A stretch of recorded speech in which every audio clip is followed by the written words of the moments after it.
ಎಲ್ಲರಿಗೂ ನಮಸ್ಕಾರ. ನೀವು ನೋಡ್ತಾ ಇದ್ದೀರಾ MRC ಯೂಟ್ಯೂಬ್ ಚಾನಲ್. ನಾನು ನಿಮ್ಮ ಮಿರ್ಲೆ ಚಂದ್ರಶೇಖರ್, ಮೈಸೂರಿನಿಂದ. ನಮ್ಮ ಚಾನಲ್ಗೆ ಸ್ವಾಗತ. ನಾನಿವತ್ತು ನಿಮಗೆ ತೋರುತ್ತಿರುವ ವಿಡಿಯೋದಲ್ಲಿ ಸುಮಾರು 20 ವರ್ಷಗಳಿಂದ ಅಂದಾಜು 250ಕ್ಕೂ ಹೆಚ್ಚು ಬೀದಿ ನಾಯಿಗಳನ್ನು ಪೋಷಿಸಿಕೊಂಡು ಬರುತ್ತಿರುವ ಮೈಸೂರಿನ ಸಿದ್ಧಾರ್ಥ ಬಡಾವಣೆಯಲ್ಲಿ ವಾಸವಿರುವ ಜಯಾರವರ ಕುರಿತಾಗಿ. ನಾನು ಮೈಸೂರಿಗೆ ಬಂದು 25 ವರ್ಷಗಳಾಗಿವೆ. ಅಂದಿನಿಂದ ಇವರು ನನಗೆ ಚಿರಪರಿಚಿತರು. ಪ್ರಾರಂಭದಲ್ಲಿ ಇವರು ಪಾರ್ಕಿಗೆ ತಾನು ಸಾಕಿದ ಮನೆ ನಾಯಿಯನ್ನು ಕರೆದುಕೊಂಡು ಬರುತ್ತಿದ್ದರು. ಜೊತೆಗೆ ಅಲ್ಲಿನ ಕೆಲವು ಬೀದಿ ನಾಯಿಗಳಿಗೆ ಬಿಸ್ಕತ್ ಹಾಕುತ್ತಿದ್ದರು.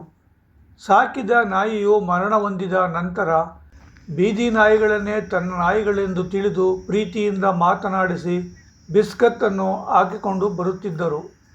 ಸುಮಾರು 20 ವರ್ಷಗಳಿಂದ ಬೀದಿ ನಾಯಿಗಳನ್ನೇ ತನ್ನ ನಾಯಿಗಳೆಂದು ತಿಳಿದು ಪ್ರೀತಿಯಿಂದ ಮಾತನಾಡಿಸಿ ತಿನ್ನಲು ಬಿಸ್ಕತ್ತನ್ನು ಕೊಡುತ್ತಿದ್ದರು.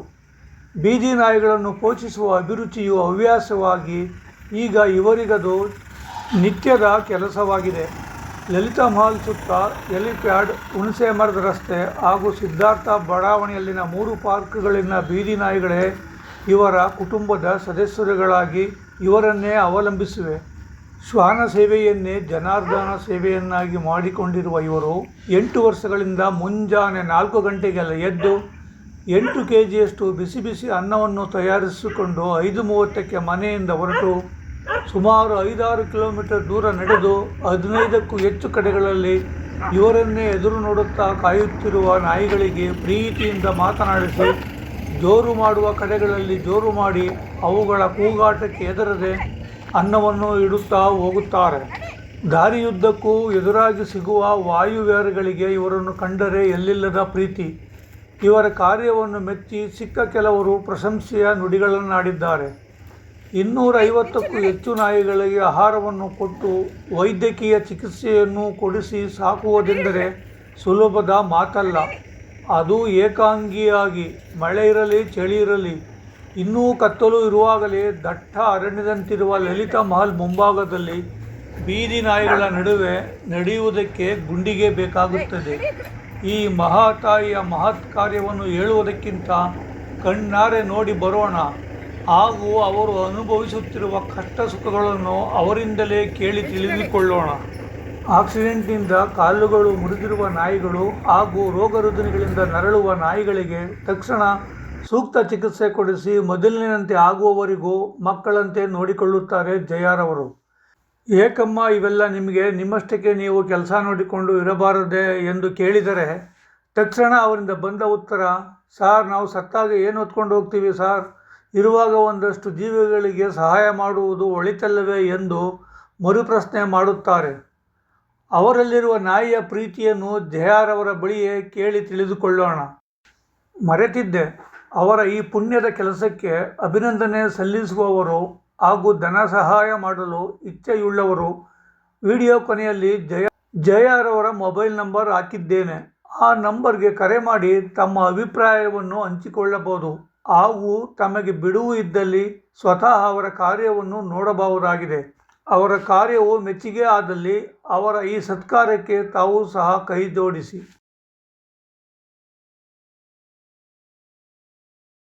ಯಾವಾಗ ಅಂದ್ರೆ 2001ರಲ್ಲಿ ಸರ್, 2001ರಲ್ಲಿ ನಾನು ಸ್ಟಾರ್ಟ್ ಮಾಡಿರೋದು. ಅದು ಏನಕ್ಕೆ ಅಂದ್ರೆ, ನಾನು ನಡೀತಾ ಇರುವಾಗ ನಾಯಿಗಳು ಪಾರ್ಲರ್ ಪ್ರಾಕ್ಟೀಸ್ಗೆ ಹೋಗ್ತಾ ಇದೆ. ಹೋಗೋ ಟೈಮಲ್ಲಿ ನಾಯಿಗಳು ಕಕ್ಕಸ್ಸು, ಸಗಣಿ, ನಿಧಾನ ಸರ್, ಕಕ್ಕಸ್ಸು ಸಗಣಿ ಎಲ್ಲ ತಿನ್ನೋದು ನೋಡಿದಾಗ ನನಗೆ ಏನೋ ಒಂಥರ ಬೇಜಾರಾಗ್ತಾ ಇತ್ತು. ಯಾಕಂದ್ರೆ ನಾನು ಕಕ್ಕಸ್ ತಿನ್ನೋದು ನೋಡಿರ್ಲಿಲ್ಲ ನಾಯಿಗಳು. ಅದೇನು ಈ ತರ ತಿಂತಾ ಇದೆಯಲ್ಲ ಅಂತ ಬೇಜಾರಾಗ್ಬಿಟ್ಟು ನಾನು ಪಾರ್ಲರ್ ಪ್ರಾಕ್ಟೀಸ್ಗೆ ಹೋಗ್ತಾ ಇದ್ದೆ. ನನ್ಗೆ ಮನೇಲಿ ಏನು ಅಂದ್ರೆ ಕೈ ಕೆಲಸ ದೇವ್ರು ನನ್ಗೆ ಆಶೀರ್ವಾದ, ಏನೇ ನೋಡಿದ್ರು ಮಾಡೋಷ್ಟು ದೇವ್ರ ಶಕ್ತಿ ಕೊಟ್ಟಿದ್ದ. ಆದ್ರೆ ಏನಾಗ್ತಾ ಇತ್ತು ಅಂದ್ರೆ, ನನ್ಗೆ ಬೇರೆ ನಾನು 10th ಓದಿರೋದು, ಮುಂದುವರಿಯಕ್ಕೆ ನನ್ಗೆ ಏನು ಅವಕಾಶ ಇರಲಿಲ್ಲ. ಅಲ್ಲಿಂದ ಹುಣಸೆ ಮರ ರೋಡ್ ಹಂಗೆ ಬಂದ್ಬಿಡ್ತೀನಿ. ಹಂಗೆ ಅವ್ರವ್ರ ಜಾಗದಲ್ಲಿ ಇರ್ತಾರೆ ಸರ್. ಇಲ್ಲಿ ಸುಮಾರು ಒಂದು 20 ನಾಯಿಗಳಿದ್ರು. ಇಲ್ಲಿ ನಾನು ಊಟ ಹಾಕಕ್ ಶುರುವಾದಾಗ ಈ ಸ್ಪಾಟ್ ಅಲ್ಲಿ ತುಂಬಾ ನಾಯಿಗಳಿತ್ತು. ಈ ಮಳೆ ಬಂದ್ರೆ, ಮಳೆ ಚಳಿಗಾಲದಲ್ಲೆಲ್ಲ ಡಿಸ್ಟೆಂಪರ್ ಬರುತ್ತೆ, ಡಿಸ್ಟೆಂಪರ್ ಕಾಯಿಲೆ ಬರುತ್ತೆ. ಆಮೇಲೆ ಏನಾಗುತ್ತೆ ಒಂದು ಪಾರು ವೈರಸ್ ಅಂತ ಒಂದು ರೋಗ ಬರುತ್ತೆ. ಆ ರೋಗ ಬಂದ್ಬಿಟ್ರೆ ಒಂದು ನಾಯಿ ಬಂದ್ರೆ ಒಂದಕ್ಕೊಂದೊಂದು ಅಂಟ್ಕೊಂಡು ಬೇಗ ಸತ್ತೋಗ್ಬಿಡತ್ತೆ. ಒಂದು 5 ಒಂದು 3-4 ದಿನದಲ್ಲಿ ಸತ್ತೋಗುತ್ತೆ ಸರ್ ನಾಯಿಗಳು. ಮತ್ತೆ ಇವಕ್ಕೆಲ್ಲ ಏನು ವ್ಯವಸ್ಥೆ ಇಲ್ಲ. ಇಲ್ಲಿ ದೇವಸ್ಥಾನ ಒಂದೇ ಇದೆ, ನೆರಳು ಅಂತ. ದೇವಸ್ಥಾನದೊಳಗೆಲ್ಲ ಹೋಗಿ ಮಲಗಕ್ಕೆ ಆಗಲ್ಲ. ಇವ್ರೇನಂದ್ರೆ ಈ ಮರದ ಕೆಳಗೆಲ್ಲಾನೇ ಮಲ್ಕೊಳ್ಳೋದು. ಪಾಪ ಮಳೆ ಚಳಿ ಏನೇ ಆಗ್ಲಿ, ನಾನು ವರ್ಷಕ್ಕೆ 365 ದಿನದಲ್ಲಿ ಒಂದು ದಿನ ನಾನು ಬರಲ್ಲ ಹುಷಾರ್ ತಪ್ಪಿದ್ರೆ. 100% ನಡಿಯಕ್ಕಾಗಿಲ್ಲ, ತುಂಬಾ ನಡಿಯಕ್ಕಾಗಿಲ್ಲ ಅಂದ್ರೆ ಮಾತ್ರ ನಾನು ಬರಲ್ಲ. ಆ ಟೈಮಲ್ಲೆಲ್ಲ ನಾನು ಬರ್ತಾ ನಾನು ಛತ್ರಿ ಹಿಡ್ಕೊಂಡೇ ಬರ್ತೀನಿ. ಏನೇ ಮಳೆ ಸುರಿಲಿ, ಏನೇ ಬಿಸಿಲು, ಏನೇ ಚಳಿ, ನನ್ಗೆ ಎಷ್ಟೇ ಹುಷಾರಿಲ್ದು. ಈಗ ನನ್ಗೆ ಹುಷಾರಿಲ್ಲ, ಒಂದು 15 ದಿನ ಆಯ್ತು, ಆದ್ರೂ ಬಂದೇ ಬರ್ತೀನಿ. ಒಂದೊಂದ್ ದಿನ ಬರುವಾಗ ಏನಾಗತ್ತೆ ಅಂದ್ರೆ ಇದ್ರ ಮರಿಗಳು ಮರದ ಕೆಳಗೆ ಸಿಕ್ಕಾಕೊಂಡು ಸತ್ತು ಬಿದ್ದಿರುತ್ತೆ, ನೋಡಕ್ಕಾಗಲ್ಲ. ಅದನ್ನ ಎತ್ತ ಆ ಕಡೆ ಮಲಗಿಸ್ಬಿಟ್ಟು ನೋಡಿ, ಇವಳದು ಒಂದು ಪ್ರಾಣಿ ಕಚ್ಚಿ ಕಾಲು ಹಿಂಗಾಗಿರೋದು.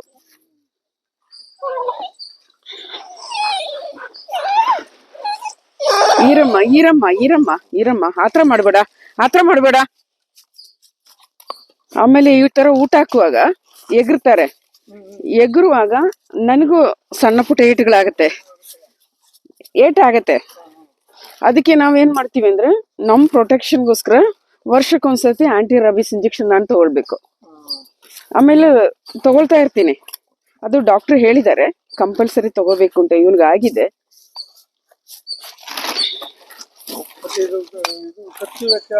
ಖರ್ಚು ಏನಾಗ್ತಾ ಇದೆ ಅಂದ್ರೆ ಸರ್, ಮೊದಲು ನಾನು ಪಾರ್ಲರ್ ಕೆಲಸ ಮಾಡ್ತಾ ಇದ್ದೆ. ಪಾರ್ಲರ್ ಅಂದ್ರೆ ನಾನು ಇಟ್ಕೊಂಡಿರ್ಲಿಲ್ಲ, ಹೋಮ್ ಸರ್ವಿಸ್ ಮಾಡ್ತಾ ಇದ್ದೆ. ಮಾಡೋ ಟೈಮಲ್ಲಿ ನಾನು ದುಡ್ಡಲ್ಲೆಲ್ಲ ಮಾಡ್ಕೊಂಡ್ ಬಂದೆ. ಒಂದು 3 ವರ್ಷಗಳ ಹಿಂದೆ ನನಗೆ ತುಂಬಾ ದುಡ್ಡಿನ ಸಮಸ್ಯೆ ಆಯ್ತು. ಏನಕ್ಕೆ ಅಂದ್ರೆ ನನ್ಗೆ ಕೋವಿಡ್ ಆಗಿತ್ತು. ಕೋವಿಡ್ ಆದಾಗ ತುಂಬಾ ಹುಷಾರ್ ತಪ್ಪಿದೆ, ಸತ್ತು ಬದುಕಿದೆ. ಆ ಟೈಮಲ್ಲೂ ಬಂದು ಫೀಡ್ ಮಾಡ್ಕೊಂಡು ಹೋಗಿದ್ದೀನಿ ಕೋವಿಡ್ ಅಲ್ಲೂ. ಆಮೇಲೆ ಏನಾಯ್ತು ಅಂದ್ರೆ ಯಾರೋ ಒಬ್ರು 500 ರುಪೀಸ್ ಕೊಟ್ಟಿದ್ರು, ಬೇರೊಬ್ರ ಹತ್ರ ಕೊಟ್ಬಿಟ್ಟು ಇವ್ರಿಗೆಲ್ಲ ಬಿಸ್ಕೆಟ್ ಹಾಕಿ ಅಂತ ಹೇಳ್ಬಿಟ್ಟು ಹೊಟ್ಟೋದೆ. ಆಮೇಲೆ ಕೋವಿಡ್ ಆದ್ಮೇಲೆ ಡಾಕ್ಟರ್ ಹೇಳಿದ್ರು 3 ತಿಂಗಳು ನೀವು ಆಚೆ ಹೋಗಂಗಿಲ್ಲ, ತುಂಬಾ ಕ್ರಿಟಿಕಲ್, ಮತ್ತೆ ಬಂದ್ರೆ ಸತ್ತೋಗ್ಬಿಡ್ತೀರಾ ಅಂತ ಡಾಕ್ಟರ್ ಹೇಳಿದ್ರು. ಆದ್ರೂ ನಾವು ಎದುರಿಸ್ಕೊಂಡು, ಯಾಕಂದ್ರೆ ನನ್ ಕೈಲಿ ಇರಕ್ಕೆ ಆಗ್ತಾ ಇರ್ಲಿಲ್ಲ. 1 ತಿಂಗಳಾದ್ಮೇಲೆ ಬರ್ತಾ ಇದೆ, ಮಾಮೂಲಿ ಫೀಡ್ ಮಾಡ್ತಾ ಇದೆ, ಹೋಗ್ತಾ ಇದೆ. ಆಮೇಲೆ ದುಡ್ಡಿಗೆ ತುಂಬಾ ತೊಂದರೆ ಆಯ್ತು. PFI ಕಡೆಯಿಂದ ಒಂದು ವಾಟ್ಸಪ್ ಗ್ರೂಪ್ ಅಂತ ಯಾರೋ ಒಂದು ಕಡೆಯಿಂದ ಸಿಕ್ತು ನಂಬರು. ಅವ್ರಿಗೆ ಹೆಲ್ಪ್ ಕೇಳಿ ಹಾಕಿದ್ದೆ, ಒಂದು ಹುಡುಗಿ ಹತ್ರ ಹೇಳ್ಬಿಟ್ಟು ಹಾಕಿದೆ. ಅವ್ರು ಹಾಕಿದಾಗ ಯಾರೋ ಒಬ್ರು ಬ್ರದರ್ ನನಗೆ 3000 ರುಪೀಸ್ ಫಸ್ಟ್ ಕೊಟ್ರು.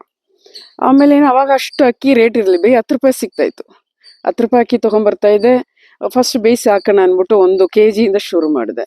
ಬೇಯಿಸಿ ಹಾಕುವಾಗ ತಿನ್ನಕ್ ಶುರು ಮಾಡಿದೆ. 100 ರೂಪಾಯಿ ಬಿಸ್ಕೆಟ್ಗಿಂತ 100 ರೂಪಾಯಿಗೆ 10 kg ಅಕ್ಕಿನೇ ಸಿಕ್ಕತ್ತಲ್ಲ ಅಂದ್ಬಿಟ್ಟು ಬೇಯಿಸಿ ಹಾಕ್ತಾ ಇದೆ. ಎಲ್ಲ ಚೆನ್ನಾಗಿ ತಿಂತಾ ಇತ್ತು. ಸರ್ ಅಂದ್ಬಿಟ್ಟು ಬಿಸ್ಕೆಟ್ ಸ್ಟಾಪ್ ಮಾಡಿ ಅನ್ನ ಶುರು ಮಾಡಿದೆ. ಈಗ 8 kg ಒಂದ್ ದಿನಕ್ಕೆ 8 kg ಲೆಕ್ಕ ಇಲ್ಲ, ಬೇಯಿಸ್ತಾ ಇದ್ದೀನಿ, ಬೇಯಿಸಿ ಹಾಕ್ತಾ ಇದ್ದೀನಿ. ಕೊನೆಗೆ ಏನಾಯ್ತು ಅಂದ್ರೆ ದುಡ್ಡಿಗೆ ಸಮಸ್ಯೆ ಆದಾಗ ಬೇರೆಯವರು ಯಾರ ಬಂದಾಗ ನಿಮ್ಗೆ ಹೆಂಗೆ ಏನು ಅಂತ ಹೆಲ್ಪ್ ಕೇಳಿದ್ರೆ, ನನ್ಗೆ ಇಷ್ಟ ಅವಶ್ಯಕತೆ ಇದೆ, ನಿಮ್ ಕೈಲಿ ಎಷ್ಟು ಸಾಧ್ಯನೋ ಕೊಡಿ, ನಾನು ಬಿಲ್ ಕಳಿಸ್ಕೊಡ್ತೀನಿ ಅಂತ ಒಬ್ರು ನನ್ಗೆ ಹೇಳ್ಕೊಟ್ರು. ಅವ್ರು ಏನು ಕೊಡ್ತಾರೋ ಅದ್ರದ್ದು ಬಿಲ್ ನೀವು ಕಳಿಸ್ಕೊಡಿ, ಅವಾಗ ಒಂದು ನಂಬಿಕೆ ಇರುತ್ತೆ, ನೀವು ಮಾಡೋ ಕೆಲಸ ಸರಿ ಅನ್ನೋದು ಅವ್ರಿಗೆ ಗೊತ್ತಾಗತ್ತೆ ಅಂತ A to Z ನಾನು ಕಳಿಸ್ತಾ ಇದ್ದೆ. ಅವಾಗ ಫ್ಲೋರಾ ಮೇಡಮ್ ಅಂತ ಒಬ್ರು ಇದ್ದಾರೆ ನಜರ್ಬಾದಲ್ಲಿ. ಅವರು ನನಗೆ ಬಂದ್ಬಿಟ್ಟು, ಮೇಡಮ್ ನಾನು ಊಟ ಎಲ್ಲ ಹಾಕೋದು ನೋಡಿ ಅವ್ರಿಗೆ ತುಂಬಾ ಖುಷಿ. ಅವರು ಅದೇ ಸರ್ವಿಸ್ ಮಾಡೋರೆ. ಅವ್ರಿಗೆ ತುಂಬಾ ಬೇಜಾರು ಮಾಡ್ಕೊಂಡು ಒಂದಿನ ಹೇಳ್ಕೊಂಡ್ ಬರ್ತಾ ಇದೆ, ಮೇಡಮ್ ನಾಳೆ ಅಕ್ಕಿಗೆ ದುಡ್ಡಿಲ್ಲ, ಬಿಸ್ಕೆಟ್ಗೆ ದುಡ್ಡಿಲ್ಲ, ತುಂಬಾ ಯೋಚನೆ ಆಗ್ಬಿಟ್ಟಿದೆ, ತುಂಬಾ ತಲೆ ಕೆಡಿಸ್ಕೊಂಡಿದ್ದೀನಿ ಸರ್, ಮೆಂಟಲ್ ಡಿಪ್ರೆಷನ್ಗೆ ಹೊಟ್ಟೋಗಿದ್ದೀನಿ. ಯಾಕಂದ್ರೆ ನಾಳೆ ನಾನು ಆಚೆ ಬರ್ಬೇಕು ಅಂದ್ರೆ ಇಷ್ಟು ರೆಡಿ ಇರ್ಬೇಕು, ಇಲ್ದೋದ್ರೆ ಆಚೆ ಬರಕ್ ಆಗಲ್ಲ ನಾನು. ಅವಾಗ ಮೇಡಮ್ ಏನು ಪಾಪ ನಾವು ನೋಡೋಣ ಸುಮ್ನೆ ಅವ್ರ ಪಾಡಿಗೆ ಹೊಟ್ಟೋಗ್ಬಿಟ್ರು. ಒಂದಿನ ಸಡನ್ ಆಗಿ ರಾತ್ರಿ 10 ಗಂಟೆಗೆ ಮನೆಗೆ ಬಂದ್ರು. ನಾಳೆ ಬೆಳಗ್ಗೆಗೆ ನಂಗೆ ಬಿಸ್ಕೆಟ್ಗೆ ದುಡ್ಡಿಲ್ಲ, ತಲೆ ಕೆಡ್ಸ್ಕೊಂಡ್ ಕೂತಿದ್ದೀನಿ. ಜಯ ಯಾರೋ ಒಬ್ರು ಬ್ಯಾಂಗ್ಳೂರಿಂದ ಒಬ್ರು ಹೋಗ್ತಾ ಇದ್ದಾರೋ, ಅವ್ರು ಬಂದ್ಬಿಟ್ಟು ನಿಮ್ಗೆ ಏನೋ ಫೀಡಿಂಗ್ ಅವಶ್ಯಕತೆ ಇದೆಯಾ ಅಂತ ಕೇಳಿದ್ರು ಅಂತ ಹೇಳಿದ್ರು. ನನಗಿಲ್ಲ, ನನ್ನ ಫ್ರೆಂಡ್ ಒಬ್ರು ಜಯ ಅಂತ ಒಬ್ರು ಇದ್ದಾರೆ ಸಿದ್ಧಾರ್ಥ ಲೋಟಲ್ಲಿ, ಅವ್ರು ಲಲಿತಮಾಲ್ ಬ್ಯಾಕ್ ಸೈಡ್ ಫುಲ್ ಫೀಡ್ ಮಾಡ್ತಾರೆ. ಮತ್ತೆ ಹುಣಸೆ ಮರ ರೋಡ್ ಎಲ್ಲ ಫುಲ್ 4 ಕಿಲೋಮೀಟರ್ ಅವ್ರು ಫೀಡ್ ಮಾಡ್ತಾರೆ. ಅವ್ರಿಗೆ ಅವಶ್ಯಕತೆ ಇದೆ, ಏನೋ ಹೆಲ್ಪ್ ಮಾಡಿ. ತಕ್ಷಣ ಅವರು ನಂಬರ್ ಕೇಳಿದ್ರು. ಅವ್ರು ಫಸ್ಟ್ ನನಗೆ ಸ್ವಲ್ಪ ಅಮೌಂಟ್ ಕೊಟ್ರು ಸರ್. ಆಮೇಲೆ ಸ್ವಲ್ಪ ದಿನ ರೆಗ್ಯುಲರ್ ಆಗಿ ನಾನು ಅವ್ರೇನ್ ಹೇಳಿದ್ರು ಅಂದ್ರೆ, ಸ್ಟಾರ್ಟಿಂಗ್ ಅಲ್ಲಿ ಅವ್ರು ಏನ್ ಹೇಳಿದ್ರು ಅಂದ್ರೆ, ನಿಮ್ಗೆ ಖಾಲಿ ಆಗಿದ ತಕ್ಷಣ ದಿನ ಭೇಟಿ ಮಾಡ್ತಾ ಇದ್ದೀವಿ, ದಿನ ಭೇಟಿ ಮಾಡ್ತಾ ಇದ್ರು ಅವರ ಕಾಯಕ ನೋಡೋದು. ಇವತ್ತು ನಾಯಿಗಳು ಕಡಿಮೆ ಇಲ್ಲಿ. ಇಲ್ಲ ಸರ್, ಇಲ್ಲಿ ಸುಮಾರು ನಾಯಿಗಳು ಸತ್ತು. ಎಷ್ಟೊತ್ತು ಬಂದ್ರಿ ಸರ್ ನೀವು? ಸರ್ ನಾನು ಅಲ್ಲಿ ಬೆಳಗ್ಗೆ ಇವ್ರದ್ದು ಬಂದ ಟೈಮ್ಗೆ ಬಂದೆ. ಫ್ರೀ ಅಪಾಯಿಂಟ್ಮೆಂಟಾ? ನಿನ್ನೆ ಹೇಳಿದ್ರು ಬರ್ತೀನಿ. ಒಳ್ಳೇದಾಗ್ಲಿ ಸರ್, ಎಲ್ರಿಗೂ ಒಳ್ಳೇದಾಗ್ಬೇಕು ಸರ್, ಒಳ್ಳೇದಾಗುತ್ತೆ. ಅಲ್ವಾ? ಇವ್ರು ಮಾಡೋ ಕೆಲಸ ಹೆಂಗೆ ಸರ್ ನಿಮ್ಗೆ? ಯಾರು ಬಹಳ ಇಷ್ಟ ನೋಡಿ, ನಮ್ಮ ಬ್ಯಾಚ್ನಲ್ಲಿ ಸುಮಾರು 5-6 ಜನ ಅವರೇ, ಎಲ್ಲ ತುಂಬಾ ಇಷ್ಟಪಡ್ತಾರೆ. ಇವತ್ತು ಯಾರು ಬಂದಿಲ್ಲ, ಎಲ್ಲ ಇವತ್ತು ಬರ್ತಿದ್ರು ಈಗ. ಎಲ್ಲ ಏನೇನು ಚಳಿ ಬೇರೆ ಇವಾಗ. ಸರಿ ಸರ್, ಸಾಯಂಕಾಲ ಸಿಗ್ತೀನಿ ಸರ್. ಮುಂದುವರ್ಸಿ ಸರ್ ನಿಮ್ಮ ಇಂಟರ್ವ್ಯೂನ. ಆಯ್ತು ಸರ್, ಸಾಯಂಕಾಲ ಸಿಗ್ತೀನಿ ಸರ್. ಯಾಕಂದ್ರೆ ಇಲ್ಲಿ ಹಾಕಕ್ ಜಾಗ ಇಲ್ಲ. ನಮಸ್ಕಾರ ಸರ್.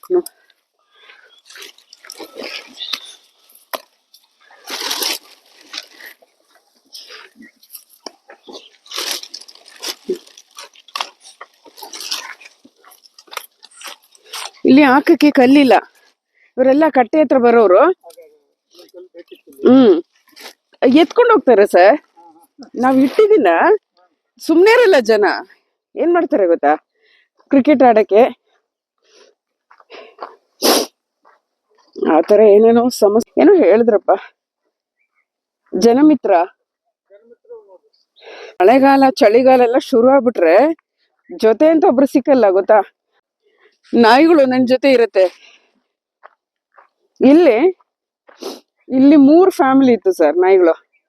ಇಲ್ಲೊಂದು ಫ್ಯಾಮಿಲಿ, ಇಲ್ಲೊಂದು ಫ್ಯಾಮಿಲಿ, ಆ ಮೂಲೆಯಲ್ಲಿ 3 ಫ್ಯಾಮಿಲಿ ಇತ್ತು. 3 ಫ್ಯಾಮಿಲಿನೂ ಒಬ್ಳು ಉಳ್ದಿದ್ದಾಳೆ, ಎಲ್ಲ ಸತ್ತೋದ್ರು. ಎಲ್ರು ಅಷ್ಟು ಒಂದು 150 ಜನ ಇದ್ರು ಇಲ್ಲಿಂದ ಇಲ್ಲಿ ತನಕ. ಅಲ್ಲಿಂದ ನಡ್ಕೊಂಡು ಹಂಗೇ ಹಾಕೊಂಡು ಹಂಗ್ ಬರ್ತಾ ಇದೆ. ಒಳಗಿಂದ ಒಂದು 15 ಜನ ಸತ್ತೋದ್ರು ಸರ್. ಎಷ್ಟು ದಿನ, ವಾರದೊಳಗೆ. ಆಮೇಲೆ ಈ ಮೂಲೆಯಲ್ಲಿ ಒಂದು 30 ಜನ ಇದ್ರು. ಈಗ 1 ತಿಂಗಳಿಂದ ಇಲ್ಲ, 1 ತಿಂಗಳಿಂದ ಇಲ್ಲ. ಆಮೇಲೆ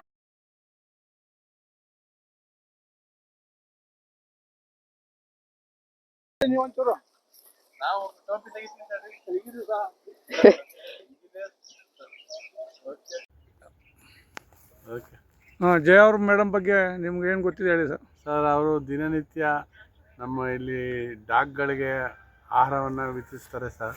ಮತ್ತು ವಾಕಿಂಗಲ್ಲಿ ಎಲ್ಲ ಜನಗಳನ್ನು ಹೊಂದಿಸಿ ಮಾತಾಡ್ತಾರೆ. ಆಮೇಲೆ ಎಲ್ಲ ನಗ್ತಾ ವಾಕ್ ಮಾಡ್ತಾರೆ. ಅವ್ರಿಗೆ ಜನಗಳ ಅಭಿಪ್ರಾಯ ಎಲ್ಲ ಸಂಗ್ರಹಿಸ್ತಾರೆ. ಆಮೇಲೆ ಅವರ ಗ್ರಾಮದ ಇಲ್ಲಿ ವಾಸ್ತವಾಂಶ ಇರುವಂಥ ನಮ್ಮ ವಾಕಿಂಗ್ನವ್ರನ್ನ ಅದ್ಭುತವಾಗಿ ಮಾತಾಡಿಸ್ತಾರೆ. ಅದೇ ಒಂದು ಖುಷಿ ಸರ್ ಎಲ್ಲರಿಗೂ. Okay, thank you. ಮೊದಲು ಏನ್ ಮಾಡ್ತಾ ಇದ್ರು ಅಂದ್ರೆ, ಇಲ್ಲೊಂದು ಗುಂಪಿತ್ತು. ಪ್ರತಿಯೊಬ್ರು ಅಷ್ಟೇ ಸರ್, ನಾನು ಬರಕ್ಕೆ 10 ನಿಮಿಷ ಲೇಟ್ ಆಗ್ಬಿಟ್ರೆ ಅವ್ರ ಜಾಗ ಬಿಟ್ಟು ಹುಡ್ಕೊಂಡ್ ಬರಕ್ ಶುರು ಮಾಡ್ತಾರೆ. ಈಗ ಇವ್ರು ಈಗ 5 ಜನ ಇರೋದು. ಈಗ ಎಲ್ರು ಸತ್ತೋದ್ರು ಬದುಕಿದಾರೋ ಗೊತ್ತಿಲ್ಲ ಸರ್. ಒಬ್ಳು ಸಿಕ್ಕಿದ್ಲು ನನ್ಗೆ. ಈಗ 5 ಮರಿ ಹಾಕಿದಾಳೆ. ಇದ್ರ ಬ್ಯಾಕ್ ಸೈಡು ಯಾರೋ ಹೇಳಿದ್ರು ಅಂತ ಈಗ ಅವಳಿಗೆ ಡೈಲಿ ಹೋಗಿ ಮಧ್ಯಾಹ್ನ ಊಟ ಹಾಕ್ತೀನಿ. ಒಂದು 250 ಮೇಲಿರುತ್ತೆ ಸರ್, ಮೇಲೆ ಇರುತ್ತೆ. ಈಗ ನಡೀರಿ ಯಾರೋ ನೀನು ಕುಳ್ಳ ಯಾರಪ್ಪ? ಇವರೆಲ್ಲ ಅಪರೂಪಕ್ಕೆ ಬರೋರು, ಇವರೆಲ್ಲ ರೆಗ್ಯುಲರ್ ಇರೋರು. ಇಲ್ಲೊಂದು 30 ಜನ ಇದ್ರು. ಇದ್ರೊಳಗೆ ಹೋಗಿ ನಾನು 2 ಕಟ್ಟೆಯಿಂದ ಆಗ್ತಾ ಇದೆ ಸರ್. 30 ಜನ ಇದ್ರು. ಒಬ್ರು ಇಲ್ಲ. ಏನಾಯ್ತು, ಇಲ್ಲಿ 5-7 ಜನ ಇದ್ರು ಈ ಜಾಗದಲ್ಲಿ. ಏನಾಯ್ತು ಗೊತ್ತಿಲ್ಲ. ನಾಯಿಗಳು ಮಳೆಕ್ಕೆ ಸತ್ತೋಯ್ತೋ, ಜ್ವರ ಬಂದು ಸತ್ತೋಯ್ತೋ. ಫಸ್ಟ್ ಕೇಳೋದು ನನಗೇನೆ, ಮೇಡಮ್ ನಾಯಿಗಳು ಇದೆಯಾ ಇಲ್ವಾ ಅಂತ ಕೇಳ್ತಾರೆ. ಯಾಕಂದ್ರೆ ಇದು ಚಿರತೆ ಕಾಟ ಇದೆಯಲ್ಲ ಸರ್, ನನ್ಗೆ ಒಂದೊಂದು ನಾಯಿ ಗುರ್ತಿದೆ. ಅದಕ್ಕೆ ನಿಜಾನ ಸುಳ್ಳ ಅಂತ ನೋಡೋಕ್ಕೋಸ್ಕರ. ಚಿರತೆ ನಾನು ನೋಡಿಲ್ಲ ಸರ್. ತುಂಬಾ ನವಿಲುಗಳು ತುಂಬಾ ಇರ್ತಾ ಇತ್ತು. ಅದ್ರ ಮೇಲೆ ತುಂಬಾ ನವಿಲಿರ್ತಾ ಇತ್ತು. ಆಮೇಲೆ ಇಲ್ಲಿ ಗೇಟ್ ಎಲ್ಲ ಕಳ್ಳತನ ಆಗಿದ್ದು ನಾನೇ ಹೇಳಿದ್ದು, ಕದ್ಕೊಂಡು. ಆಮೇಲೇನೆ ಇವ್ರಿಗೆ ಸೆಕ್ಯೂರಿಟಿ ಎಲ್ಲ ಬಂದಿರೋದು. ನನ್ಗೆ ಫಸ್ಟ್ ಕೇಳ್ತಾರೆ, ಮೇಡಮ್ ಏನೋ ನೋಡಿದ್ರೆ. ಆಮೇಲೆ ಒಂದು ಪ್ರಾಣಿ ಇತ್ತು, ಅದು ಮಲಯಾಳಮಲ್ಲಿ ಮರೆಪಟ್ಟಿ ಅಂತಾರೆ. ಆ ಪ್ರಾಣಿನೇ ಮರಿಗಳನ್ನೆಲ್ಲ ತಿಂದ್ಬಿಡತ್ತೆ ಸರ್. ಮರೆಪಟ್ಟಿ ಅಂತ. ಅದು ಏನು ಅಂದ್ರೆ ಮೂಸು ತರ, ಮಂಗೂಸು ಅಂತಾರಲ್ಲ, ಅದೇ ತರ ಕಪ್ಪುದಿರತ್ತೆ, ದೊಡ್ಡದು, ಇಷ್ಟುದ್ದ ಇರತ್ತೆ. ತೋಳ ಎಲ್ಲ ಮರಿಗಳನ್ನೆಲ್ಲ ತಿಂದಾಕ್ಬಿಡತ್ತೆ. ಇಲ್ಲಿ ಒಂದ್ಸತಿ ಎಲ್ಲ ಮರಿಗಳನ್ನೂ ಸಾಯಿಸ್ಬಿಟ್ಟಿತ್ತು. ಅದೇ ತರ ದೇವಸ್ಥಾನ ಮುಂದೇನೋ ಎಲ್ಲ ಮರಿಗಳನ್ನ ಸಾಯಿಸ್ಬಿಟ್ಟಿತ್ತು. ಇವ್ರಿಗೆಲ್ಲ ಇಲ್ಲೇ ಹಾಕ್ತೀನಿ ಆತರ. ಆಮೇಲೆ ಈಗ ಜನಕ್ಕೆ ಹೆಲ್ಪ್ ಕೇಳ್ತಾ ಇದ್ದೀನಿ, ತುಂಬಾ ಜನ ಅವರಾಗಿ ಬಂದು ಕೇಳ್ತಾರೆ.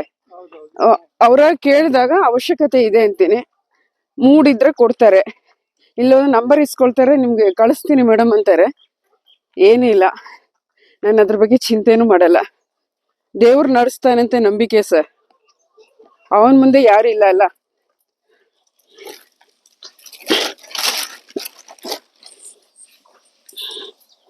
ಯಾಕಂದ್ರೆ ಎಗ್ರು ಬಿಟ್ರೆ ನನ್ ಕೈಗೆ ಏಟು. ನಡಿಯ ಕಡೆ, ನಡಿಯ ಕಡೆ.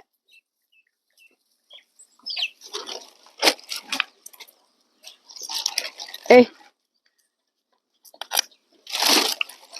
ನಡಿಯ ಕಡೆ, ನಡಿಯ ಕಡೆ. ಮಮ್ಮ ನೀನ್ ಹಿಂಗೆ ಮಾಡ್ತಾ ಇರು ಕಪ್ಪಿ. ನಾನು ಸರ್ ಇಲ್ಲಿ ಮತ್ತೆ ಲಲಿತಮಹಲ್ ಕ್ಲಬ್ ಆಪೋಸಿಟ್ ಗ್ರೌಂಡ್. ನೀವು ಬರಕ್ಕೆ ಗ್ರೌಂಡ್ ಅಲ್ಲಿ 2 ಜಾಗ ಇದೆ. ಲಲಿತಮಹಲ್ ಗೇಟ್, ನೀವು ಅಲ್ಲಿಂದ ಶುರು ಮಾಡಿದ್ರಿ, ಅಲ್ಲಿಂದ ಹಿಂಗೆ ಒಳಗೆ ಬರ್ತೀನಿ. ಇರುತ್ತೆ ಸರ್. ಫಸ್ಟ್ ಇದ್ರೊಳಗೆ ಇದ್ರು ಸರ್ ನಾಯಿಗಳು. ಇದ್ರೊಳಗೆ ಹಾರ್ಸ್ ಇತ್ತಲ್ಲ, ಅದ್ರೊಳಗೆ ಇತ್ತು ನಾಯಿಗಳು. ಏಯ್ ಏಯ್ ಬನ್ರಿ ಈ ಕಡೆ. ಏನದು ಅರ್ಥ ಆಗಲ್ವಾ? ನಿಮ್ ತರ ಅಲ್ವಾ ಅದು? ಯಾರದು ಬಂದಿರೋದು? ಸುಮ್ನೆ ಇರಕ್ಕಾಗಲ್ವಾ? ಯಾರಮ್ಮ ಅದು? ಅದ್ರೊಳಗೆ ಇತ್ತು ಸರ್ ಕುದುರೆಗಳು. ಇದ್ರೊಳಗೆ ಒಂದು ಜಾನು ಅಂತ ಒಂದು ಕುದುರೆ ಇದ್ದ. ಅವ್ನು ನಿಮ್ಗೆ ತೋರ್ಸಿದೀನ. 4 ವರ್ಷ ಅವನ್ನ ಸಾಕಿರೋದು. ಕೊನೆಗೆ ಏನಾಯ್ತು, ಅವನ್ನ ಹಿಡ್ಕೊಂಡು ಹೊಟ್ಟೋದ್ರು. ಪಾಪ ಎಲ್ಲಿದ್ದಾನೆ ಅಂತ ಗೊತ್ತಿಲ್ಲ. ಹುಡ್ಕೊಂಡು ಹೋಗಿದೆ, 2-3 ಕಡೆ ಹುಡ್ಕೊಂಡು ಹೋಗಿದೆ, ಸಿಕ್ಲಿಲ್ಲ ಅವನು. ಆಮೇಲೆ ಇವ್ರು ಖಾಲಿ ಮಾಡ್ಬೋದು. ಇಲ್ಲಿ ಇರೋ ಕುದುರೆಗಳಿಗೆಲ್ಲ ಬಿಸ್ಕಿಟ್ ಆಗ್ತಾ ಇದೆ, ಡೈಲಿ ಬಿಸ್ಕಿಟ್ ಕೊಡ್ತಾ ಇದೆ ಎಲ್ಲ ಬರೋರು. ಆಮೇಲೆ ಅದ್ರೊಳಗೆ ಒಂದು 5-6 ನಾಯಿ ಇಟ್ಕೊಂಡಿದೆ ಸರ್. ಅವ್ರ ಹತ್ರ ಇಟ್ಕೊಂಡಿದೆ. ಒಬ್ಳಿಗೆ ಆಕ್ಸಿಡೆಂಟ್ ಆಗಿತ್ತು, ಸನ್ಮಾನ ಮಾಡಕ್ಕೆ ಇಟ್ಕೊಂಡಿದ್ದಾರೆ ಸರ್ ಫಂಕ್ಷನ್. ಕೇಸರಿ ದೊಡ್ಡ ಪಾರ್ಕ್ ಇದೆಯಲ್ಲ, ಅವ್ರ ಮಗ ಮಿಲಿಟರಿಲಿ ಇದ್ರು. ಮಗ ಪಾಪ ಅವ್ರ ತೀರ್ಕೊಂಡಿರೋದು ಅವ್ರ ಹೆಸರಲ್ಲಿ ಇರೋದು ಪಾರ್ಕ್. ನಮಸ್ಕಾರ ಸರ್. ಅವ್ರ ಹೆಸರಲ್ಲಿ ಇರೋದು ಪಾರ್ಕ್. ಅದಕ್ಕೆ ಊಟ ಹಾಕುಂತ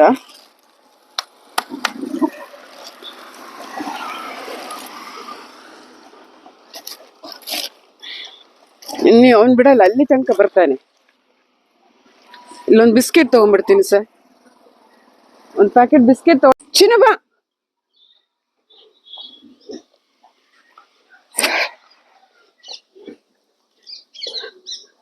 ಇವ್ರಿಗೂ ಎಲ್ಲರಿಗೂ ಊಟ ಆಗ್ತಾ ಇದೆ. ಇವ್ರೊಂದು 4 ಜನಕ್ಕೆ ಊಟ ನಿಲ್ಸಿದೀನಿ. ಆ ಮನೆಯವ್ರು ಕೊಡ್ತೀನಿ ಅಂದಿದ್ದಾರೆ ಅಂತ, ಅದಕ್ಕೆ ಬಿಸ್ಕೆಟ್ ಹಾಕ್ಬಿಡ್ತೀನಿ ಅವ್ರಿಗೆ. ಇಲ್ದೆ ಅವ್ರಿಗೆ ಸಮಾಧಾನ ಆಗಲ್ಲ. ಏ ನಡಿ ಆ ಕಡೆ ಬೈರ. ಚೆನ್ನಾಗಿದ್ದೀರಾ? ಹಾ ಹೇಳಿ. ಏನಿಲ್ಲ, ಹಾ ನಿಮ್ದು ನಂಬರ್ ಕೊಡಿ, ನಾನು ನಿಮಗೆ ಗೂಗಲ್ ಪೇ ಮಾಡ್ತೀನಿ. ಹೌದಾ? ನನ್ನ ಮಗನ ಬರ್ಡೇ, ಮಕ್ಕಳಿಗೆ ಒಂದು ಕೊಡ್ತೀರಿ, ಬಿಸ್ಕೆಟ್ ಹಾಕ್ಬಿಟ್ಟು. ಆಯ್ತು. ಹೆಂಗಿದ್ದೀರಾ? ಆರೋಗ್ಯ ಹೆಂಗಿದೆ? 99 99 86 86 00 00 76 25. ಜಯ. ಲಾಸ್ಟ್ ಇಯರ್ ಕೊಟ್ಟಿದ್ದೆ. ಓ, ಆ ಟೈಮಲ್ಲಿ ಕೊಟ್ಟಿದ್ದ ನೀವು? ಓಕೆ ಓಕೆ, ಒಳ್ಳೇದಾಗ್ಲಪ್ಪ. ಬರ್ಲಾ? ಮತ್ತೆ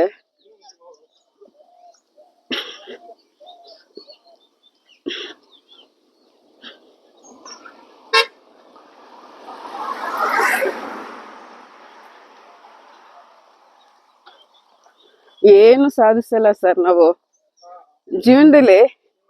ಏನ್ ತಗೊಂಡೋಗ್ತೀವಿ? ಏನೋ ತಗೊಂಡೋಗ್ತೀವ?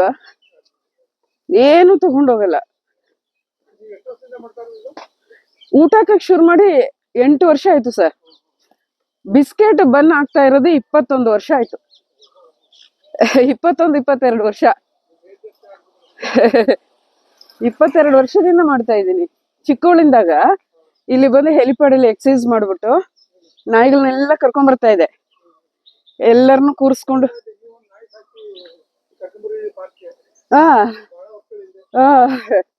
ಅವನ್ ಸತ್ತೋದ.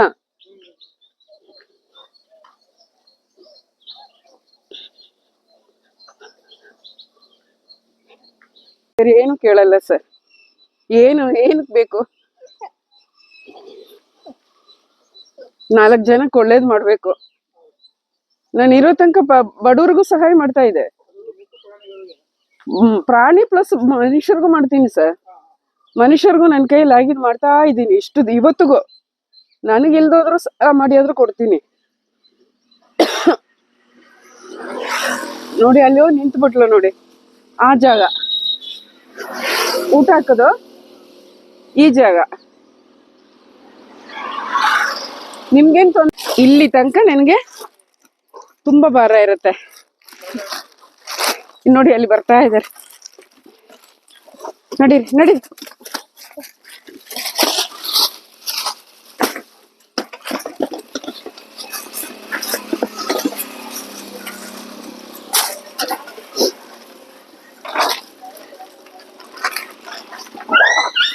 ಯಾರದು ಸಣಕ್ಲಿ? ಇವಳು ಇದ್ದಾಳಲ್ಲ, ಇವಳು ರಾಕ್ಷಸಿ. ಇವಳು ರಾಕ್ಷಸಿ ಅಂದ್ರೆ ಪಡು ರಾಕ್ಷಸಿ.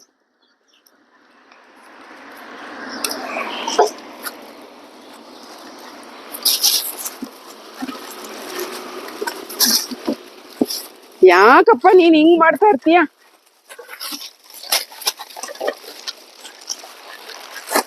ಈ ಕಡೆ ಬಾ. ನಡಿ ಆ ಕಡೆ ನಡಿ.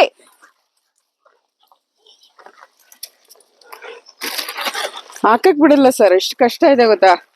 ಆ ಭಯಕ್ಕೆ ಸ್ವಲ್ಪ ಆ ಕಡೆ ಈ ಕಡೆ ಅಂತ ಹಾಕ್ತೀನಿ. ಬಾ.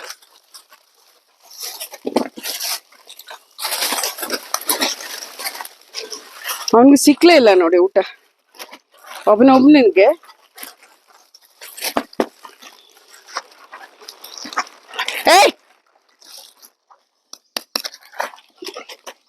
ತಿನ್ನಕ್ ಬಿಡಲ್ಲ ಆತ್ರ.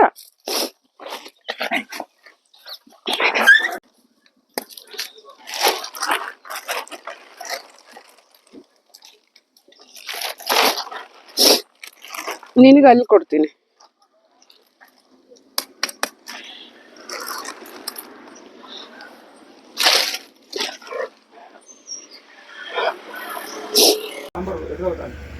ಏನಪ್ಪ ಅವ್ರ ಬಗ್ಗೆ ಒಳ್ಳಿದಕ್ಕಪ್ಪ. ಯಾವ ಸರ್ವೇ 4 ಜನಕ್ಕೆಲ್ಲ ಸಹಾಯ ಮಾಡೋಳೆ. ಅನ್ನ ನಾಯಿಗಳಿಗೆಲ್ಲ ಊಟ ಹಾಕಿ ಜನಗಳಿಗೂ ಸಹಾಯ ಮಾಡ್ತಾಳೆ. ಕಷ್ಟ ಸುಖಾದ್ರೆ ಹೆಲ್ಪ್ ಮಾಡ್ತಾ ಎಲ್ಲ ಮಾಡ್ತಾರಕ್ಕಪ್ಪ. ಏನು ಅಂಥವ್ರಿಂದ ಏನೋ ಮುಂದರಿಕ ದೇವರು ಪ್ರಾಣಿಗಳಿಗೆಲ್ಲ ಉಪಯೋಗ ಕೊಟ್ಟು ಎಲ್ಲ ಮಾಡ್ತಾಳೆ. ಒಳ್ಳೇದಾಗಲಿಕ್ಕಪ್ಪ, ಅಷ್ಟೇಕಪ್ಪ. ನೋಡು, ಅಷ್ಟೊಂದು ಅನ್ನನ ವೇಸ್ಟ್ ಮಾಡ್ಬಿಟ್ಟು ಬೇರೆಯವ್ರಿಗೆ ಬರ್ತಾರಂತ ಕಾಯ್ತಾ ಇದ್ದಾನೆ ಅಂತ. ಅದಕ್ಕೆ ನಾನೇನ್ ಮಾಡ್ದೆ, ಬಿಸ್ಕೆಟ್ ಹಾಕಕ್ ಶುರು ಮಾಡಿದೆ ಈ ರೋಡಲ್ಲಿ. ಆ ಚೋಟು ಜೊತೆ ಕಪ್ಪಿ ಅಂತ ಇದ್ಲು ಸರ್. ಆ ನಾಯಿಗಳನ್ನೆಲ್ಲ ನೆನ್ಸ್ಕೊಂಡ್ರೆ ಕಣ್ಣಲ್ಲಿ ರಕ್ತ ಬರುತ್ತೆ. ಆಮೇಲೆ ಈ ಜಾಗದಲ್ಲಿ ಒಬ್ಳು ಸಾಯಕ್ ಮುಂಚೆ ಅವಳು ಮರಿನ ತಗೊಂಬಂದು ನನ್ನ ಹತ್ರ ತೋರ್ಸ್ಬಿಟ್ಟು ಹೋಗಿ ಅಲ್ಲಿ ಬಿದ್ದು ಸತ್ತೋದ್ಲು ಸರ್. 6 ತಿಂಗಳು ಊಟ ಹೊತ್ಕೊಂಡ್ ಬರ್ತಾ ಇದೆ ಮಧ್ಯಾಹ್ನ ಮರಿಗೆ. ಆ ಸತ್ತಿರೋ ಹೆಣದ ಮೇಲೇನೆ ಹಾಲು ಕುಡಿತಾ ಮಲಗಿತ್ತದು ಮರಿ. ಆಮೇಲೆ ಆ ಮರಿ ಏನಾದ್ರು ಅಂತಾನೆ ಗೊತ್ತಿಲ್ಲ. 6 ತಿಂಗಳು ಊಟ ತಗೊಂಡ್ಬರ್ತಾ ಇದೆ ಡೈಲಿ. ಆತರ ಒಂದೊಂದ್ ಕಡೆ ಹೋಗ್ತೀನಿ ಸರ್ ಹುಷಾರ್ ತಪ್ಪಿದ್ರೆ. ಡೈಲಿ ಇರುತ್ತೆ. ಮೊನ್ನೆ ಒಬ್ಬಳು ರ್ಯಾಬಿಸ್ ಕಳಿಸ್ಕೊಟ್ಟೆ. ಆಮೇಲೆ ಇನ್ನೊಂದು ನಾಯಿಗೆ 5 ನಾಯಿಗೆ ಮೈ ಪೂರ್ತಿ ಕಜ್ಜಿ ಆಗಿದೆ. ಅವ್ರಿಗೆ ಒಂದೊಂದು ಟ್ಯಾಬ್ಲೆಟ್ 750 ರೂಪಾಯಿ 850 ರೂಪಾಯಿ ಆಗುತ್ತೆ ಸರ್ ತೂಕ ಮೇಲೆ.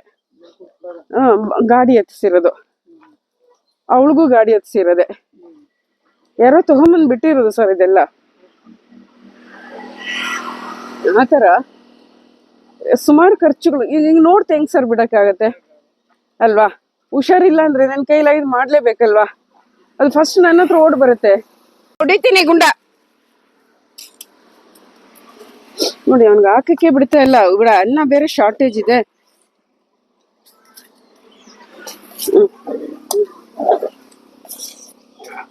ಇವಳಿಗೆ ಒಂದು 10 ಸತಿ ಆಗಿರುತ್ತೆ ಊಟ.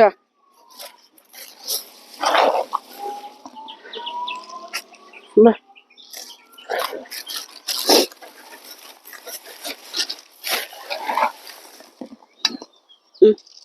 ನೀನ್ ತಿಂತೀಯ? ವೇಸ್ಟ್ ಮಾಡಬೇಡ. ಇಲ್ಲಿ ತನಕ ಕಮ್ಮಿ ಆಗ್ಬಿಟ್ಟಿರತ್ತೆ ಸರ್. ಆಗ ಏನಕ್ಕೆ ಹಂಗ್ ಮಾಡ್ತಾರೆ? ಚಾಯ್ ಪಿಯ ಆಪ್ನೆ ಇದಾರೆ ಒಂದು 10 ಜನ. ನೋಡಿ ಅಲ್ಲಿ ಅಮ್ಮ ಬಂದು ಹಾಕ್ತಾರೆ. ಅವರು ಬೇರೆ ಊರವರು. ಮೈಸೂರಿಗೆ ಬಂದಾಗ ಒಂದು 15 ದಿನ ಇರ್ತಾರೆ, ಅದಕ್ಕೆ ಅವ್ರು ಹಾಕ್ತಾರೆ. ಅಯ್ಯಮ್ಮನ್ಗೆ ಏನ್ ಬುದ್ಧಿ ಇಲ್ಲ.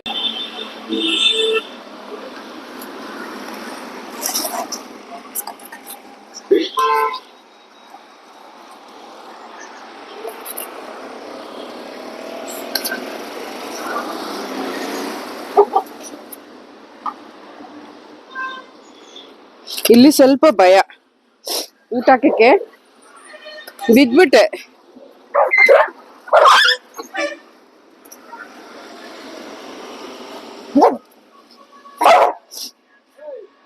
ಒಬ್ಬರು ಜೋರ್ತನ ಮಾಡೋದ್ರಿಂದ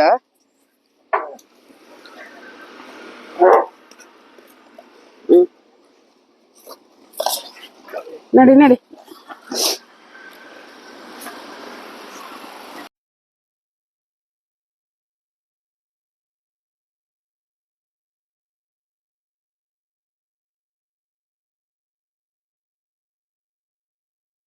ವಿಡಿಯೋ ಇಷ್ಟವಾಗಿದ್ದಲ್ಲಿ ನಮ್ಮ ಚಾನಲ್ಗೆ ಸಬ್ಸ್ಕ್ರೈಬ್ ಆಗುವ ಮೂಲಕ ಪ್ರೋತ್ಸಾಹಿಸಿ, ಲೈಕ್ ಮಾಡಿ ಹಾಗೂ ತಮ್ಮ ಗೆಳೆಯರಿಗೆಲ್ಲ ಶೇರ್ ಮಾಡಿ.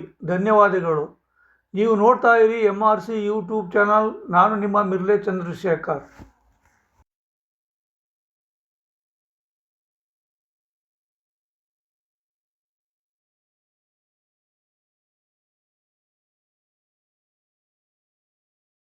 ದಯವಿಟ್ಟು ಮನೇಲಿ ಸಾಕಿದರೆ ನಾಯಿಗಳನ್ನ ದಯವಿಟ್ಟು ರೋಡಿಗೆ ತೊಗೊಂಬಂದು ಬಿಡಬೇಡಿ. ನನ್ನ ಉದ್ದೇಶ ಅಷ್ಟೇ ಸರ್. ಯಾಕಂದರೆ ಯಾರೋ ಸಾಕ್ತಾರೆ, ಯಾರೋ ತಲೆ ಮೇಲೆ ಜವಾಬ್ದಾರಿ ಬೀಳುತ್ತೆ. ನಾವು ಜನರಿಂದ ಎದುರಿಸ್ಕೋಬೇಕಾಗುತ್ತೆ. ನನಗೆ ಹೊಡಿಯೋಕ್ಕೆ ಬರ್ತಾರೆ, ಬಾಯಿ ಬಂದಂಗೆ ಬೈತಾರೆ, ಹೋಗ್ತಾ ಬರ್ತಾ ಚುಚ್ಚಿ ಮಾತಾಡ್ತಾರೆ. ಇದೆಲ್ಲ ನಾನು ಅನುಭವಿಸ್ತಾ ಇದ್ದೀನಿ. ಯಾಕಂದರೆ ಹೊಟ್ಟೆ ಇಸ್ಕೋದು ಬರುತ್ತೆ, ಊಟ ಹಾಕ್ಲೇಬೇಕಾಗುತ್ತೆ. ತೊಗೊಂಬರ್ತಾರೆ, ತೊಗೊಂಬಂದು ಮೂಲೆಯಲ್ಲಿ ಡಬ್ಬ ತೊಗೊಂಬಂದು ಮರಿಗಳನ್ನ ಬಿಟ್ಟು, ತಾಯಿಯಿಂದ 1 ತಿಂಗಳ ಮರಿಗಳನ್ನ ತಂದು ಬಿಟ್ಟು ಹೋಗ್ತಾರೆ. ಅದು ಗಾಡಿ ಸಿಕ್ಕಾಕೊಳ್ಳೋದು. ಕಣ್ಣೆದುರುಗಡೆ ಮೊನ್ನೆ ಗಾಡಿ ಹತ್ತಿಸ್ಬಿಟ್ಟೋದ, ಸೈಡ್ಗೆ ಎತ್ತು ಮಾರ್ಕ್ಸ್ಬಿಟ್ಟು ಬಂದೆ. ದಯವಿಟ್ಟು ಹಂಗೆ ಮಾಡಬೇಡಿ. ಸಾಕಿದ್ರೆ ಸರಿ ಸಾಕಿ, ಇಲ್ದೋದ್ರೆ ಬೇರೆ ಏನು ವರ್ಷಕ್ಕೆ ಏನೋ 1 ಸತಿ ಇನ್ವೆಸ್ಟ್ಮೆಂಟ್ ಆಪ್ರೇಷನ್ ಬರ್ತ್ ಕಂಟ್ರೋಲು.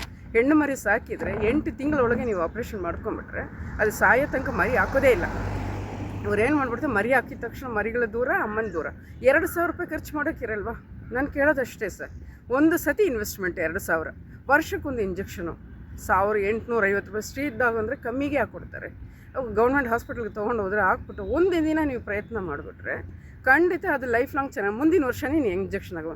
ನಮಗೂ ಭಯ ಇಲ್ಲ, ಅದಕ್ಕೂ ಭಯ ಇಲ್ಲ. ಒಂದು ವೇಳೆ ನಮಗೂ ಕಚ್ಚಿದ್ರೂ ಸಹಿತ ನಾವೊಂದು ಆ್ಯಂಟಿ ರಾಬಿಸ್ ಇಂಜೆಕ್ಷನ್ ಅವಶ್ಯಕತೆ ಇರೋಲ್ಲ. ಟೆಟ್ವ್ಯಾಕ್ ಅಂತ ತೊಗೊಂಡ್ರೆ ಸಾಕು. ಇಲ್ದೋದ್ರೆ 5 ಇಂಜೆಕ್ಷನ್ಗೆ ಕೇರ್ ಹಾಸ್ಪಿಟ್ಲ್ಗೆ ಓಡ್ತಾ ಕೂತಿರ್ಬೇಕಾಗತ್ತೆ. ಸಾಕ್ತಾರೆ, ಅದೆಲ್ಲ ಕೇರ್. ಮನೇಲಿ ಒಂದು ಮಗು ಸಾಕಿದ್ರೆ ಮಗುದ ಅವಶ್ಯಕತೆ ಹೆಂಗಿರುತ್ತೋ ಅದೇ ಥರ ಅದು ಒಂದು ಜೀವ. ಆ ಜೀವಕ್ಕೆ ಬೆಲೆ ಕೊಟ್ಬಿಟ್ಟು ಅದಕ್ಕೆ ಬೇಕಾಗಿರೋದನ್ನು ಮಾಡಿ ಸಾಕಿರೋರು ದಯವಿಟ್ಟು ಬೀಜ ತೊಗೊಂಬಂದು. ಆಮೇಲೆ ಗಾಡಿ ಓಡಿಸೋರು ಅಷ್ಟೇ. ಏನು ಫಾಸ್ಟಾಗಿ ಬರ್ತಾರೆ ಅಂತೀರ, ತಲೆ ಮೇಲೆ ಹತ್ತಿದಂಗೆ ಏನು ಕೆಲಸ ಇರುತ್ತೆ? ಒಂದು 10 ನಿಮಿಷ ಮುಂಚೆ ಬೇಗ ಬಿಡಿ ಅಲ್ವಾ? ಅಷ್ಟು ಏನು 7 ಗಂಟೆಗೆ ಹೋಗಬೇಕು ಅಂದರೆ 6:55ಗೆ ಮನೆ ಬಿಡೋದು ಏನು ಪ್ರಯೋಜನ? ನಿಮ್ಗೆ ಗೊತ್ತಿರುತ್ತಲ್ಲ, ಆ ರೋಡ್ ಟ್ರಾಫಿಕ್ ಇರುತ್ತೆ ಅಂತ ಗೊತ್ತು. ಜನ ಮತ್ತು 7:15 ಮೇಲೆ ವಾಕಿಂಗ್ ಬರೋಕ್ಕೆ ಶುರು ಮಾಡ್ತಾರೆ ಅಂತ ಗೊತ್ತು. ಒಂದು 10 ನಿಮಿಷ ಬೇಗ ಬಿಡಿ. ಜನಕ್ಕೂ ತೊಂದರೆ ಆಗಲ್ಲ. ಹೋಗಿ ಪಕ್ಕದಲ್ಲಿ ಪ್ರೀತಿ ಮಾಡೋರು, ತುಂಬ ರ್ಯಾಶಾಗಿ ಮುಟ್ಟೋ ನಾಯಿಗಳನ್ನ ಮುಟ್ಟೋರು ಇದ್ದಾರೆ, ಎಲ್ಲರೂ ಇದ್ದಾರೆ. ದಯವಿಟ್ಟು ನಾಯಿಗಳಿಗೆ ತೊಂದರೆ ಕೊಡಬೇಡಿ ಆದಷ್ಟು. ಅದೇ ನಾನು ಅಂತಲ್ಲ ಸರ್, ಯಾರು ಫೀಡರ್ಸ್ ಇದ್ದಾರೋ ನಿಮ್ಮ ಕೈಲಿ ಆಗಿದ್ದ ಸಹಾಯ ಅಲ್ಲಿ ಇರೋ ಏರಿಯಾದವ್ರಿಗೆ ಮಾಡಿ ಅಷ್ಟೇ ಕೇಳೋದು. ಯಾಕಂದ್ರೆ ತುಂಬ ಕಷ್ಟ ಇದೆ ಮೈಂಟೈನ್ ಮಾಡೋದು. ಏನಾಗುತ್ತೆ ಅಂದರೆ ನಾನೀಗ ನಡೆಸಿ 8 ವರ್ಷದಿಂದ ಶುರು ಮಾಡಿ ಅನ್ನ ಹಾಕಕ್ಕೆ ಶುರು ಆದಮೇಲೆ ನನಗೆ ಗೊತ್ತಾಗಿರೋದು ಎಷ್ಟೊಂದು ಪ್ರಾಬ್ಲಮ್ ಇದೆ. ಪ್ರತಿಯೊಂದು ಜೋಡ್ಸೋಕ್ಕೆ ಎಷ್ಟು ಕಷ್ಟ ಆಗುತ್ತೆ. ಒಬ್ಬರ ಕೈಯಿಂದ ಖಂಡಿತ ಮಾಡೋಕ್ಕಾಗಲ್ಲ ಸರ್. ನನಗೇನೊಂದು ದೇವರು ತಡೆಯೋ ಶಕ್ತಿ ಕೊಟ್ಟಿದ್ದಾನೆ, ಎಲ್ಲರಿಗೂ ಆ ಥರ ಇರಲ್ಲ. ಆಮೇಲೆ ನಡೆಯೋ ಶಕ್ತಿನೂ ಕೊಟ್ಟಿದ್ದಾನೆ. ಎಲ್ರಿಗೂ ಇರುತ್ತೋ ಇಲ್ವೋ ಗೊತ್ತಿಲ್ಲ. ಈಗ ನೀವು ನನ್ನ ಜೊತೆ ಬಂದಿದ್ದೀರಾ, 4 ಕಿಲೋಮೀಟ್ರ್ ನಾನು ಅಷ್ಟು ಭಾರನ ಹೊತ್ಕೊಂಡು ನಾನು ಬಂದಿದ್ದೆ. ಪ್ರತಿನಿತ್ಯದ ಕೆಲಸ ಇದು, ಒಂದಿನದ ಕೆಲಸ ಅಲ್ಲ. ಅದ್ರ ಮಧ್ಯೆ ಏನು ಅಂದರೆ ಕೈಲಾಗಿದ್ದು ಸಹಾಯ ಮಾಡ್ತೀನಿ ಅಂತಾರೆ, ವಿಡಿಯೋ ತೆಗಿತಾರೆ, ಫೋಟೋ ತೆಗಿತಾರೆ, ನಿಮ್ಗೆ ಹಂಗೆ ಮಾಡ್ತೀನಿ ಹಿಂಗೆ ಮಾಡ್ತೀನಿ ಆಮೇಲೆ ಕಳಿಸ್ತೀನಿ ಅಂತ. ಏನು ಪ್ರಯೋಜನ ಇಲ್ಲ. ನಾವೇನಾಗುತ್ತೆ ಅದು ಕಾಯ್ತಾ ಕೂತಿರ್ತೀವಿ. ನಾಳೆಗೆ ಅಕ್ಕಿಗೆ ದುಡ್ಡುಗಳಿಗೆ ಯಾರೋ ಅಕ್ಕಿ ತಂದು ಕೊಟ್ಬಿಟ್ಟಿರ್ತಾರೆ, ಅಪ್ಪ ದುಡ್ಡಿಲ್ಲಪ್ಪ ನಾಳೆ ಯಾರೋ ಕೊಡ್ತೀನಿ ಅಂದಿದ್ದಾರೆ, ನಾನು ಕೊಡ್ತೀನಿ ನಿಮಗೆ ಅಂತ ಹೇಳ್ತೀವಿ. ನೋಡಿದ್ರೆ ಕೊಡೋದೇ ಇಲ್ಲ. ದುಡ್ಡು ಏನು ಮಾಡೋದು, ಬೇರೆಯವ್ರ ಹತ್ರವೂ ಸಾಲ ಮಾಡೋದು. ಸಾಲ ಮಾಡಿಬಿಟ್ಟು ಆ ಸಾಲ ತೀರ್ಸೋಕ್ಕೆ ಇನ್ನೊಂದು ಸಾಲ, ಆ ಥರ ಆಗುತ್ತೆ. ದಯವಿಟ್ಟು ಮಾಡೋಕ್ಕಾದರೆ ಕೊಡೋಕ್ಕಾಗತ್ತೆ ಅಂದರೆ ಕೊಡಿ, ಇಲ್ದಿದ್ರೆ ಕೊಡಬೇಡಿ, ಮಾತು ಕೊಡಬೇಡಿ ಅಷ್ಟೇ. ಅದಲ್ವಾ ಸರ್? ಓಕೆ.